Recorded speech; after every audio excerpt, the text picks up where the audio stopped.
Olá, muito boa noite, estimados e prezados companheiros de Ideal Espírita. É com imensa e grata alegria que estamos dando início a mais uma palestra com uma transmissão pelo União Espírita de Dois Córregos. Gostaria também de agradecer pelo convite e externar meu fraterno e caloroso abraço aos amigos desta casa. Portanto, fica aqui as minhas sinceras saudações, pedindo a Deus, a Jesus e aos bons espíritos que nos guarde e nos mantenha em sua infinita paz. Que elevemos então os nossos pensamentos, rogando a Jesus que nos inspire e nos abençoe sempre. Senhor Jesus, somos teus tutelados nos milênios do tempo, onde te rogamos o perdão de nossos erros perante os sábios e amorosos desígnios de Deus. Sustenta-nos, amado Mestre, sob o teu amparo e misericórdia, enriquecendo-nos dos valores imperecíveis de seu infinito amor, e fortalecidos na fé, na esperança e na caridade, possamos nos libertar da ignorância moral e da dureza de nossos corações, para trilharmos na construção do bem e da verdade. Mestre compassivo, ajuda-nos a praticar os vossos propósitos de paz, fraternidade, perdão e compaixão ante aqueles que nos aborreceram e nos feriram diante do caminho. Amigo Jesus, ainda que as provações diminuam as nossas forças, que as tentações nos afastem temporariamente da nobre tarefa de servir, concede-nos, através do precioso recurso da prece e do trabalho honesto, a calma e a coragem necessária, a fim de não abandonarmos aos deveres e responsabilidades que assumimos diante de Ti. Que assim seja. Pois bem, meus amigos, muito conhecido por nós todos expressões populares como caia na real, acorda para a vida, pare de viajar, saia dessa furada, desta roubada, embora representem advertências ou mesmo uma repreensão, a ponto de desagradar-nos ou contrariar-nos os mais ávidos desejos, planos e decisões, não raro, tais expressões acabam tornando-se verdadeiros e eficazes, como dizemos, chacoalhões ou puxões de orelhas. Isso mesmo. Até mesmo metaforicamente dizendo, abrir nossos olhos, né? Ajudando-nos a despertar de profundos devaneios e também de lamentáveis equívocos. Justamente por ocasião das ilusões e resoluções que escolhemos e julgamos como sendo as mais justas e certas para nós. No entanto, nem sempre o que nós planejamos e concretizamos, imaginando como sendo o melhor e mais útil para nossas vidas, valerá a pena levar adiante. Ou simplesmente trazer alguma compensação a curto, médio ou longo prazo. Não são os pais que, amando e querendo o bem de seus filhos, acabam impondo certas restrições com regras de conduta e comportamento? Não é assim? Não é aquela mãe zelosa e carinhosa que, estando preocupada com o seu filho, diz assim: olha, não quero que ande mais com essa gente. Não são boas companhias. Olha que conversa de mãe é sério, hein? Até diz o ditado que se conselho fosse bom, ninguém daria de graça. Então sabemos muito bem, meus amigos, que em certos momentos da vida, acabamos sendo premidos e assaltados por muitas dúvidas ou incertezas, onde muitas das vezes ficamos realmente sem sabermos como proceder, não é? Isto talvez por medo ou receio de magoarmos alguém ou prejudicarmos um bom negócio. Isso é até natural, né? Dentro do nosso entendimento comum. Então é quando pedimos um aconselhamento, sempre na esperança de encontrarmos um apoio e a melhor solução de nossos problemas. Contudo, ainda que um bom conselho nos ajude algumas vezes, não devemos, porém, nos esquecer que caberá somente a nós dirimir ou equacionar nossas dificuldades. Isto mesmo. Pois, como se diz, né, ninguém poderá andar utilizando nossas próprias pernas. Não cabe ao professor realizar a lição do seu aluno, mas ao aluno resolvê-lo. O mestre ensina o caminho. Ao discípulo, cabe o dever de percorrê-lo. Sobre a eficácia da prece, por exemplo, como nós encontramos em O Evangelho segundo o Espiritismo, na orientação dos Espíritos Superiores Allan Kardec, né? Então, será que diante disso bastará tão somente reivindicarmos a Deus, como está lá mesmo em São Marcos, no capítulo 11, versículo 24, que diz assim: seja o que for que pedirdes pela prece, vos será concedido. É esta recomendação que realmente devemos seguir ao pé da letra, cegamente? Eu acredito que não. Tudo tem que passar pelo crivo bom senso. Porém, o homem que é humilde, dotado do bom senso crítico e da lúcida razão, cedo ou tarde ela acabará caindo em si, compreendendo que, para ser feliz, dependerá exclusivamente de seu próprio esforço e dedicação. A prece, portanto, ela é um meio para nos aproximarmos do Criador,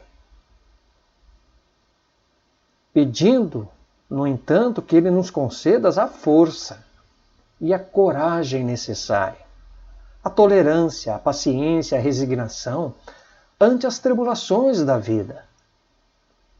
A criança, para aprender a andar, ela não deverá cair inúmeras vezes? Então, como nos exemplifica o codificador Allan Kardec, em O Evangelho segundo o Espiritismo, ali ele conta de um caso de um homem que, ele estando perdido por muito tempo no deserto, ele sofria intensa, terrível sede. E ele sentindo-se ali a desfalecer, né, diante daquele calor. Então ele acaba caindo ao chão, pedindo naquele mesmo instante que Deus pudesse ali lhe socorrer. Então ele espera, mas ele percebe que nenhum anjo, né, vem ali trazendo-lhe água. Todavia, um bom espírito lhe sugere o quê? Uma feliz ideia de se levantar e seguir um dos atalhos que vê à sua frente, uma das veredas.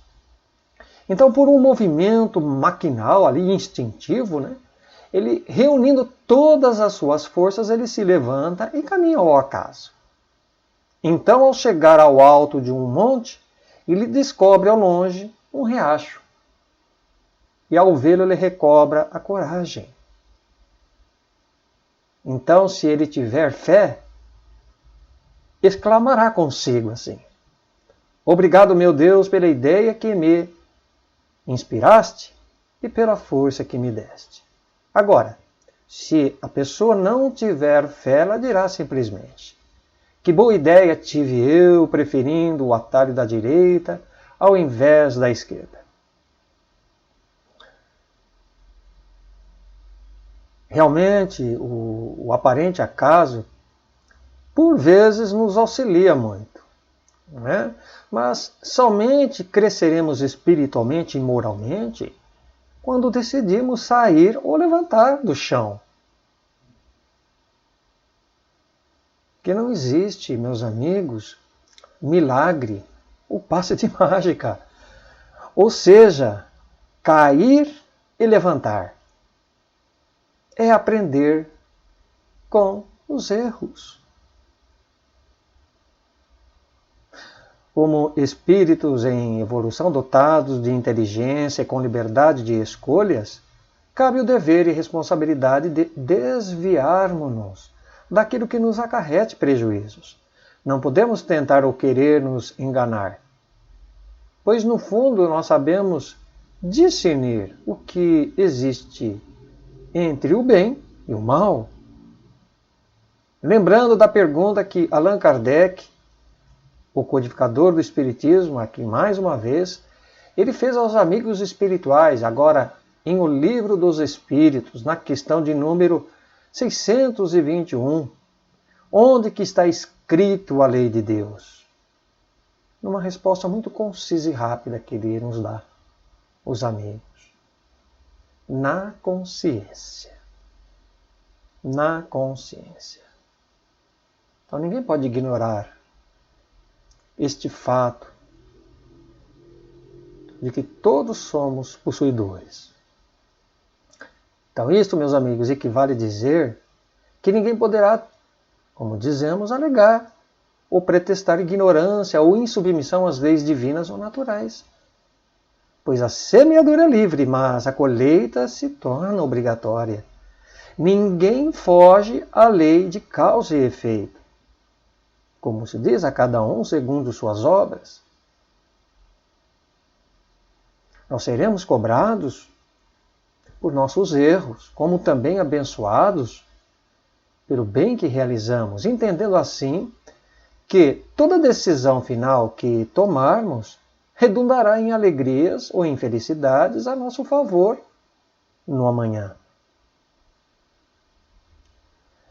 Procuremos então aprender e fazer como Santo Agostinho de Hipona, quando ali ele respondeu dando-nos uma instrução, mais lógico, a Allan Kardec, em O Livro dos Espíritos, que para conhecer a si mesmo, todos os dias, no fim de cada dia, durante sua vida aqui na Terra, o que ele fazia, Santo Agostinho? Ele interrogava a sua consciência. Passava em revista tudo aquilo que havia feito e passava a se perguntar se ele não tinha faltado ao cumprimento de algum dever, se ninguém teria algum motivo para dele se queixar, enfim.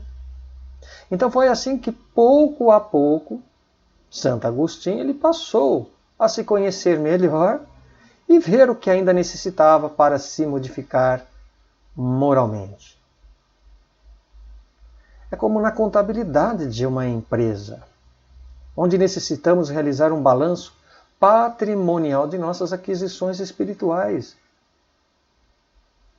tanto positivas como negativas no decorrer de cada dia, analisando os prós e os contra.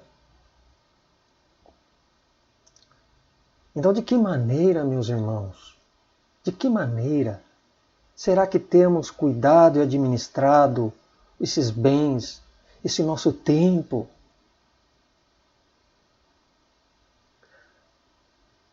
O que temos feito ante as provas que assumimos no mundo como bendita oportunidade?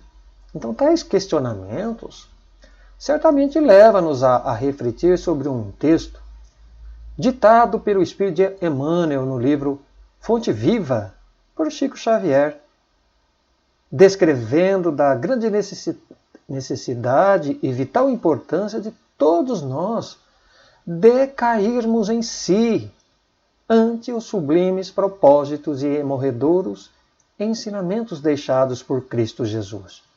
Conforme as narrativas ali encontradas, quando em Lucas, no capítulo 15, versículo 17, temos na parábola do filho pródigo, aquele moço mais novo que, esbanjando toda a sua fortuna em terras distantes, ele acaba retornando, arrependido, à casa de seu pai, caindo em si. Então ele acaba reconhecendo a sua intempestiva e refletida decisão, dizendo: quantos trabalhadores de meu pai têm abundância de pão, e eu aqui pereço de fome? Ou, em outras palavras, eu aqui passando fome enquanto nada falta de onde eu vim? Então ele pensou, naturalmente eu vou voltar, não vou ficar aqui. É a parábola do filho pródigo, como conhecemos. Então ele diz, voltarei à casa de meu pai, não vou ficar aqui sofrendo. Então é quando o jovem da parábola prossegue dizendo, pai, pequei contra o céu e perante ti. Já não sou digno de ser chamado teu filho, faz-me como um dos seus trabalhadores. Então vemos assim no trecho desta parábola uma oportuna e abençoada oportunidade para despertarmos ou cairmos em si. Após a presença da compulsória, muitas das vezes, dor, da compulsória dor e sofrimento, como elementos eficazes e capazes de corrigir e ajustar-nos dos erros e ilusões cometidos no caminho. É como se diz, se não vai pelo amor, vai pela dor. Emmanuel, nesta obra, ele recorda igualmente o apóstolo Judas, que ansioso e sonhador, ele desejava possuir o domínio político do Evangelho. Interessado na transformação imediata das criaturas, quando, ao cair em si, ele percebe, então, tardiamente, seu equívoco ao trair o mestre amigo por 30 moedas de prata, entregando-o sob o peso de seu remorso a juízes impassíveis e cruéis. Outras personagens da Boa Nova, contudo, conseguiram a tempo realizarem salvadora retificação, caindo em si, após retomarem uma postura de retidão, amor aos preceitos de Jesus. Encontramos na figura de Maria de Magdala a mulher renovada e cingida pelo doce e suave magnetismo do Cristo, após ali permanecer longo tempo sob o domínio de gênios perversos, conquistando dali em diante a mais elevada dignidade espiritual, por intermédio da humildade e renúncia.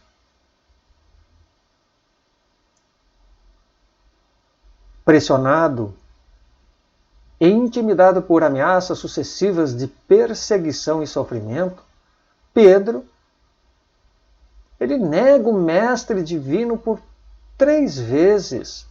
Entretanto, caindo em si sob o olhar percussiente e amoroso de Jesus, o apóstolo então lhe chora o quê? Amargamente, avançando agora resoluto para a sua completa reabilitação de seu apostolado. Paulo, o apóstolo dos gentios, intolerante e fanatizado por uma causa em glória, confiando e depositando desvairada e cega compaixão aos princípios e ditames judaicos, ele não hesitou em perseguir e combater as manifestações do Evangelho nascente, com a eliminação de muitos cristãos Todavia, né, ao cair em si, caindo em si, ali perante o sublime chamado do Senhor junto à estrada de Damasco, Paulo então penitencia-se de vossos erros e crimes, convertendo-se num dos mais brilhantes colaboradores do triunfo cristão.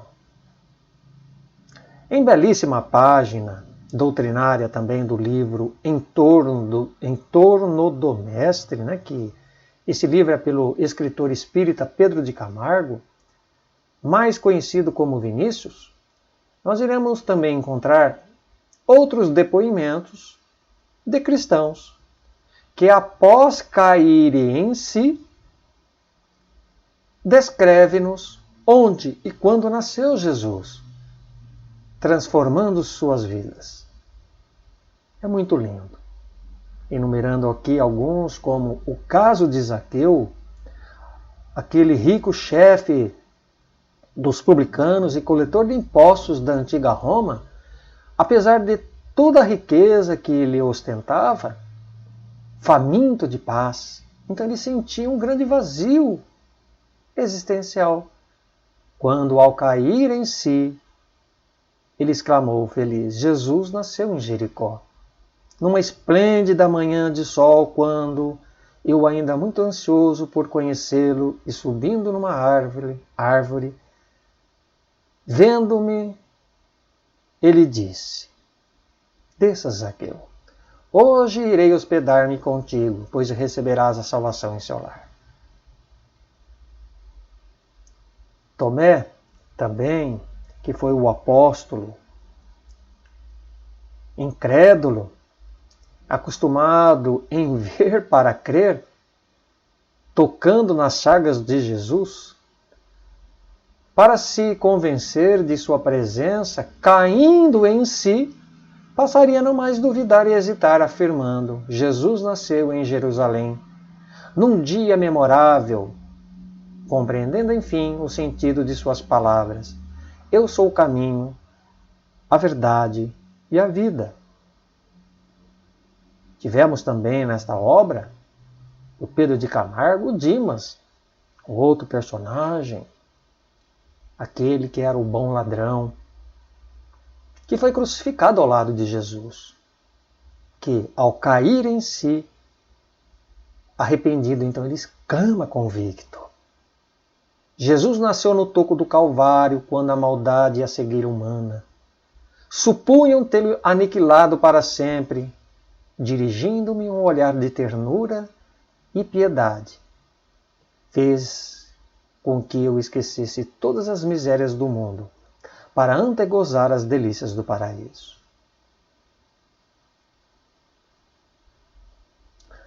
Então, meus amigos, meus irmãos, desse modo, tanto Pedro de Camargo como o benfeitor espiritual Emmanuel, ao evocarem extraordinários depoimentos, perceberemos, a nosso turno, que toda criatura humana cederá um dia ao convite amoroso e suave do bem, ou serão forçados a cair em si pela imposição da dor e do sofrimento, a fim de se reabilitarem perante as leis de causa e efeito. É aquilo que dissemos, é o caminho do amor ou pela dor.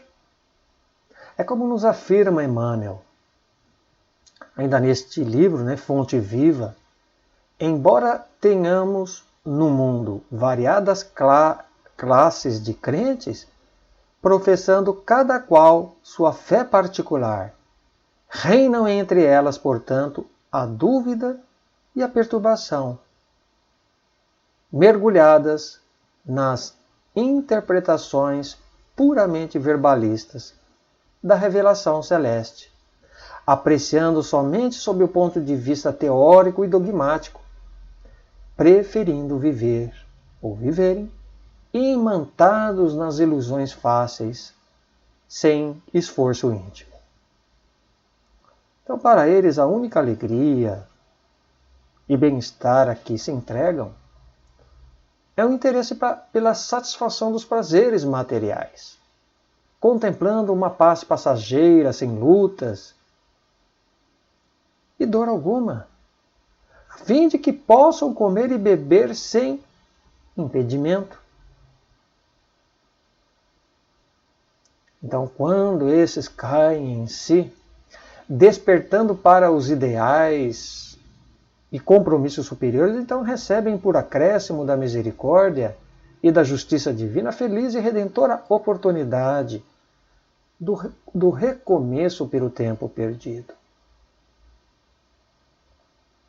Então é isto que Deus nos concede diariamente. Não estamos relegados à própria sorte, indefinidos, as penas irremissíveis, como muito se dizia. Mas Deus é amor. E Ele quer a nossa penitência, Ele quer que nos redimamos, possamos nos redimir perante os nossos erros, os deslizes morais. Então, meus amigos, aqui contando um caso de um personagem chamado Anselmo Figueiredo, narrado pelo espírito Humberto de Campos. Caso esse que está no livro Pontos e Contos, pelas mãos abençoadas, psicografada pelo Francisco Cândido Xavier. Então diz ali, nessa história, que este personagem chamado Anselmo, ele era um rapaz que ele prezava a sua saúde tão somente para satisfazer e atender os seus caprichos de mocidade, gastando energias, estonteando-se em prazeres libertinosos, jogos, bebidas, de todo o gênero. Não queria mesmo saber de nada. Então, convocado a fé religiosa, Anselmo afirmava ele não haver atingido idade para tanto.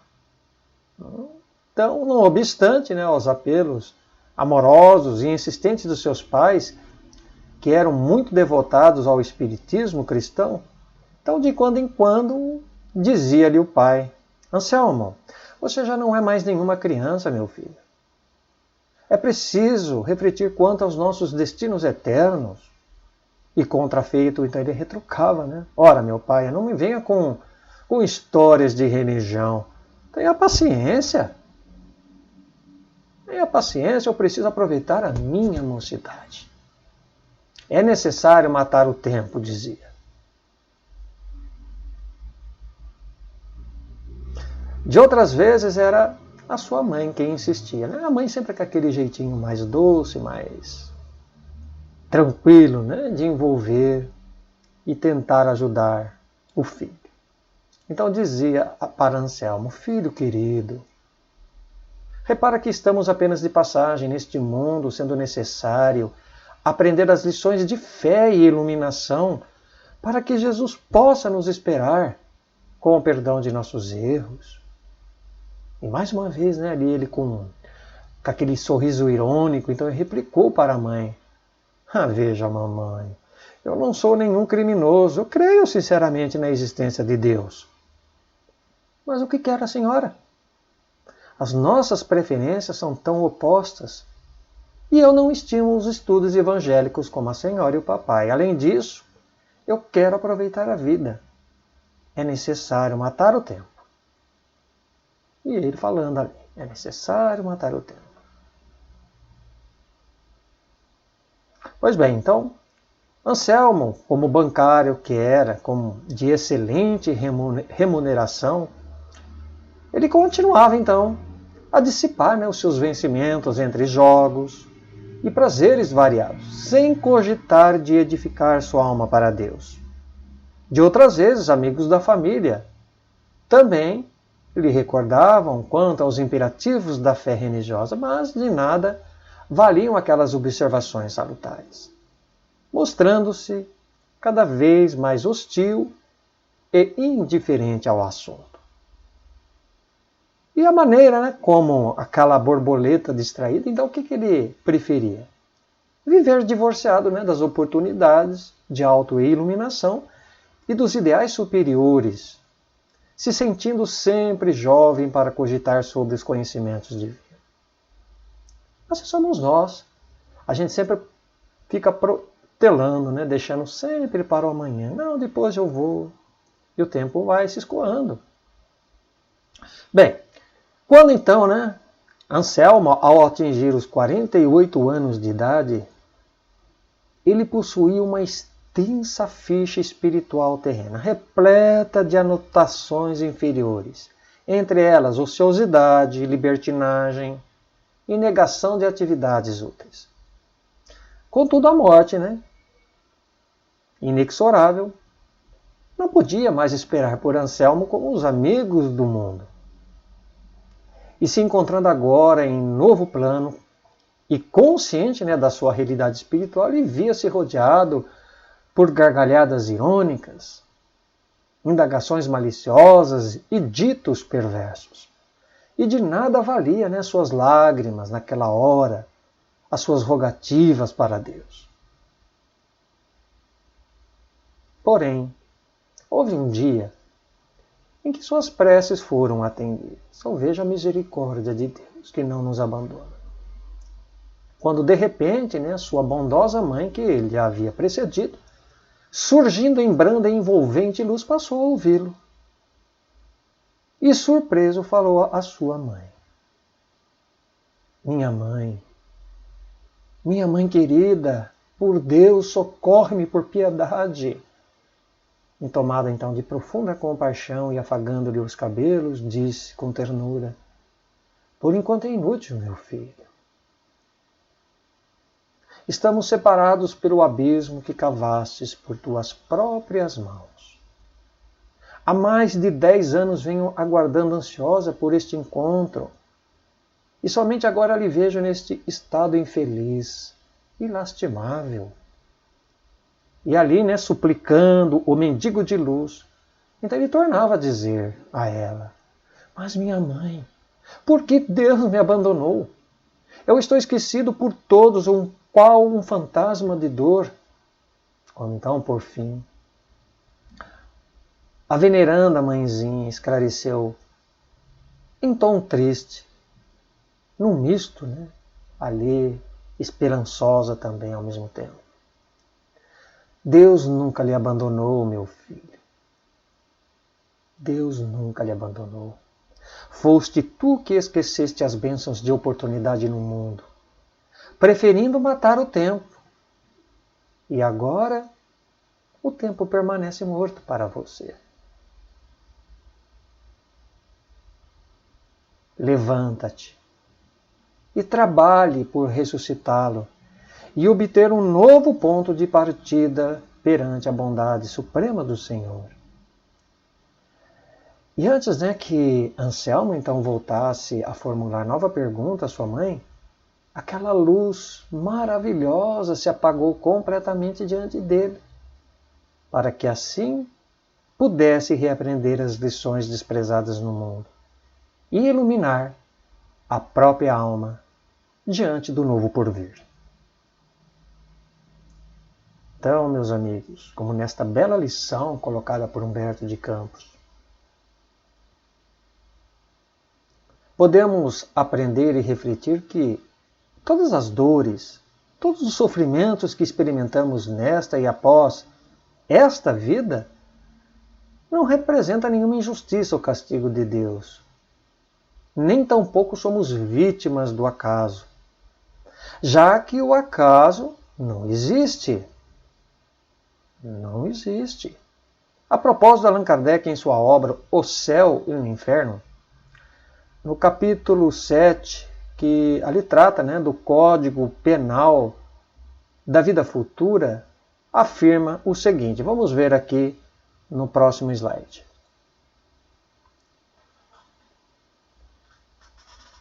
A alma ou espírito sofre na vida espiritual as consequências de todas as imperfeições das quais não se despojou durante a vida corporal. Seu estado, feliz ou infeliz, é inerente ao grau de sua depuração ou de suas imperfeições. Não depende de cada um sermos felizes ou não, segundo aplicarmos o empenho no nosso próprio melhoramento, no nosso crescimento espiritual, né?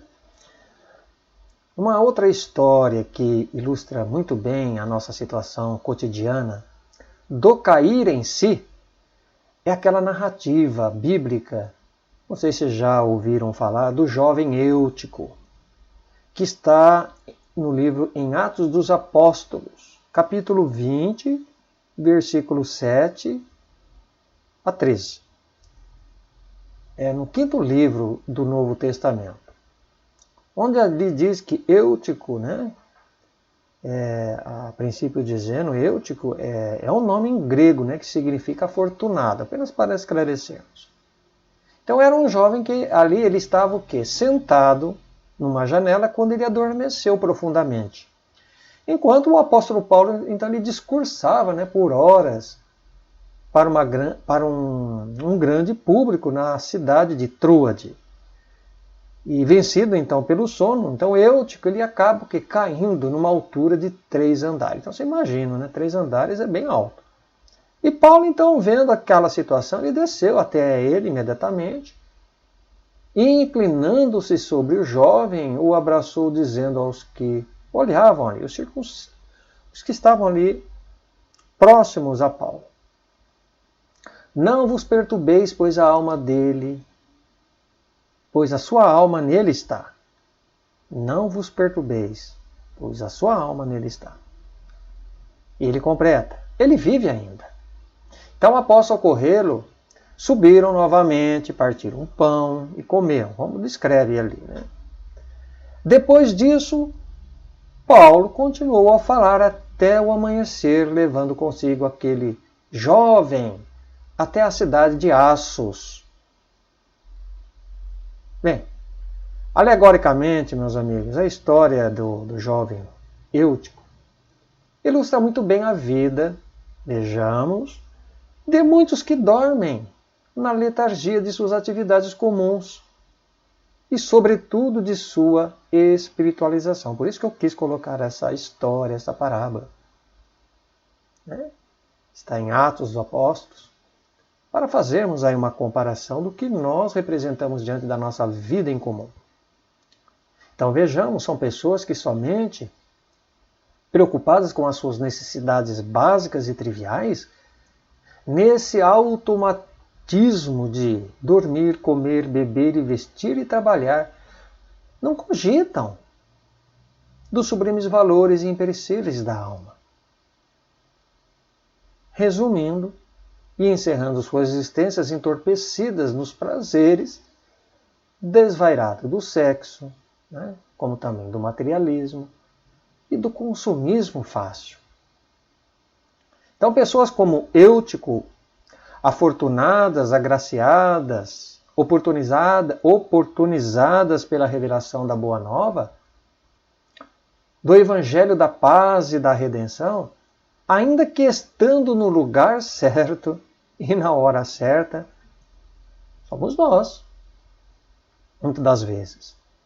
Infelizmente, demoram para cair em si, para despertar.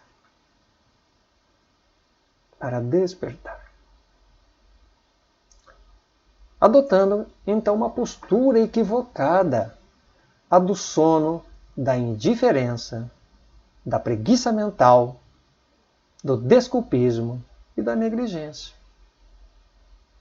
Então, anestesiadas, né, por esse sono espiritual, postergam a necessária libertação e transformação de si mesmas.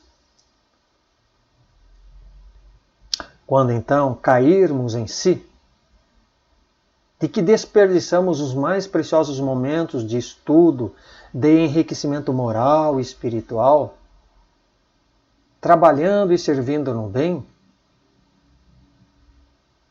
não é a hora, nem motivo para desistirmos, nem tampouco ficarmos carregando o peso de uma culpa estéril e vazia, mas sim, meus amigos, acreditar de que somos capazes de melhorar e de modificar o roteiro em torno de nossos passos, com mais perseverança, otimismo e desprendimento,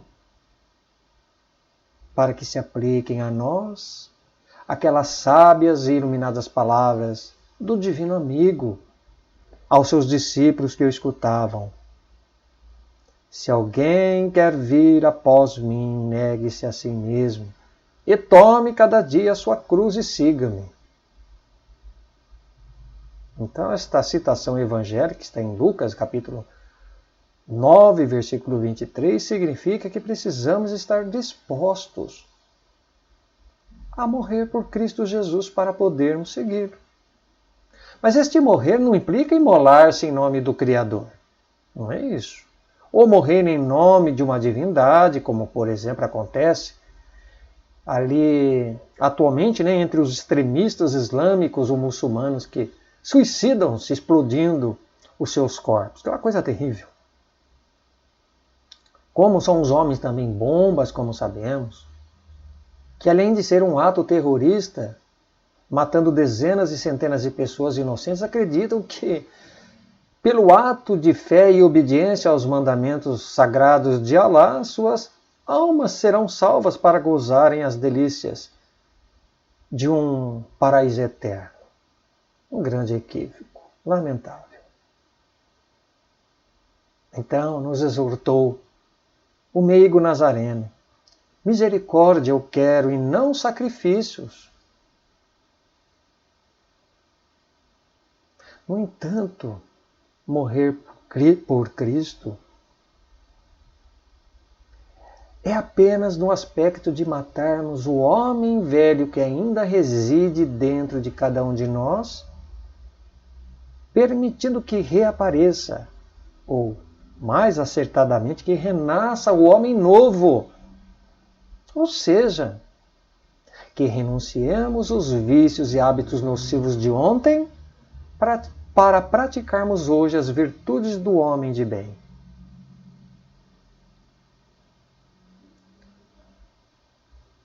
Podemos afirmar uma vez mais, que a conversão do apóstolo Paulo representa a humanidade até hoje.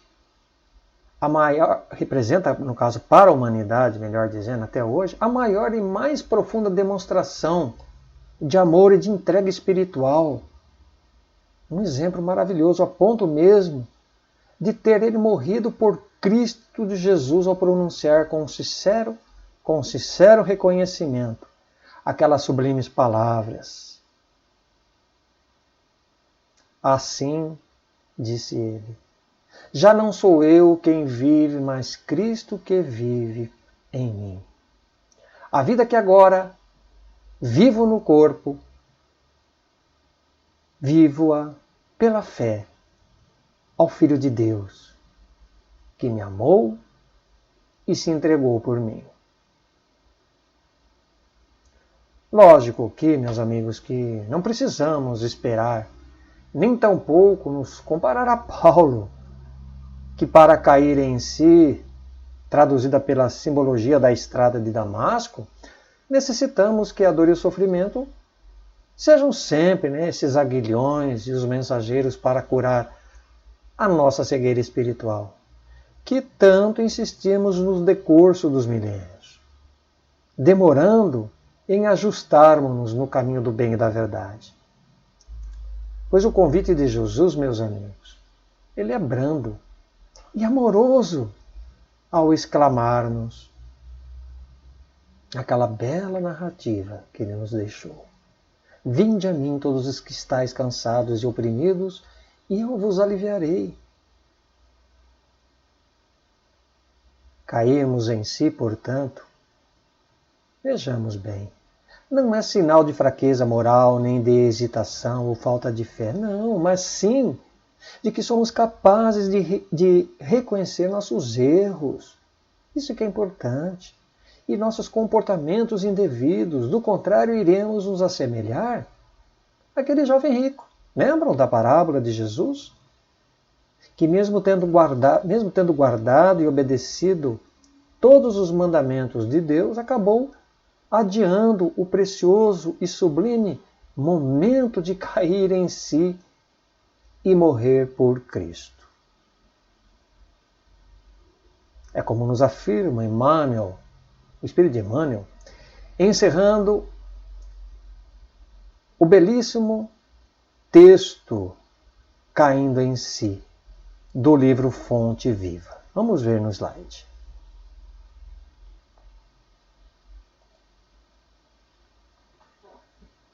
Cai, contudo, em ti mesmo, sob a bênção de Jesus, e transferindo-te então da inércia para o trabalho incessante pela tua redenção, observarás surpreendido como a vida é diferente. Então, portanto, a maneira também da bela e benfeitora espiritual irmã Cipriana, que na obra intitulada No Mundo Maior, pelo espírito de André Luiz, estando ela ali de olhos erguidos, em comovente prece ao alto, de onde então jorrava intensa luz sobre a sua fronte, apliquemos, meus amigos, igualmente, de almas genuflexa e corações compassivos, a proteção do sagrado labor na seara do Cristo, o doador da vida, dizendo assim: Senhor Jesus, permanente inspiração de nossos caminhos,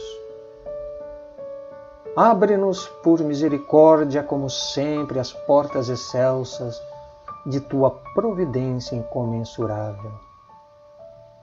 Doador da vida, acorda-nos a consciência para semearmos ressurreição nos vales sombrios da morte.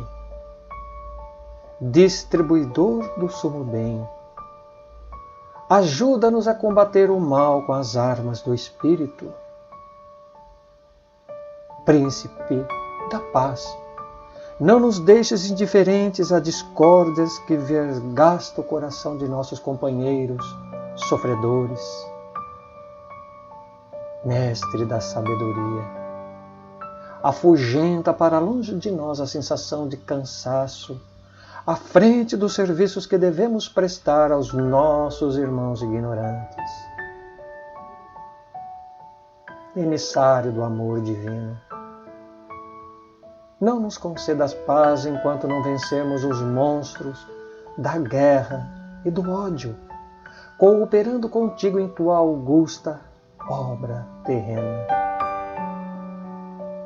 Pastor da luz imortal, fortalece-nos, para que nunca nos intimidemos perante as angústias e desespero das trevas. Distribuidor da riqueza infinita, supre nossas mãos com os teus recursos ilimitados, para que sejamos úteis a todos os seres do caminho que ainda se sentem minguados de teus dons imperecíveis. Embaixador angélico, não nos abandones ao desejo de repousar indebitamente e converte-nos em teus servidores humildes onde estivermos. Mensageiro da boa nova, não permita que nossos ouvidos adormeçam ao coro dos soluços dos que clamam por socorro nos círculos do sofrimento. Companheiro da eternidade, abençoa-nos as responsabilidades e deveres. Não nos relegues à imperfeição de que ainda somos portadores. Dá-nos, amado Jesus, o favor de servir-te, e que o Supremo Senhor do Universo te glorifique para sempre. Muito obrigado, meu Deus, muito obrigado, Jesus, e que assim seja. Agradeço a companhia de todos vocês, que muito nos trouxe a alegria de poder hoje enriquecer um pouquinho mais, pela recordação que nos trouxe pelo Evangelho do Mestre, por este legado dessa doutrina tão linda de Allan Kardec. Então, com muito carinho, peço a Jesus que abençoe cada coração e aos seus lares, aos seus filhos, aos seus avós, com muita saúde, paz e harmonia. Me despeço aqui, pedindo a Deus, mais uma vez, que nos abençoe. Fique com Deus então, meus amigos, e até uma próxima.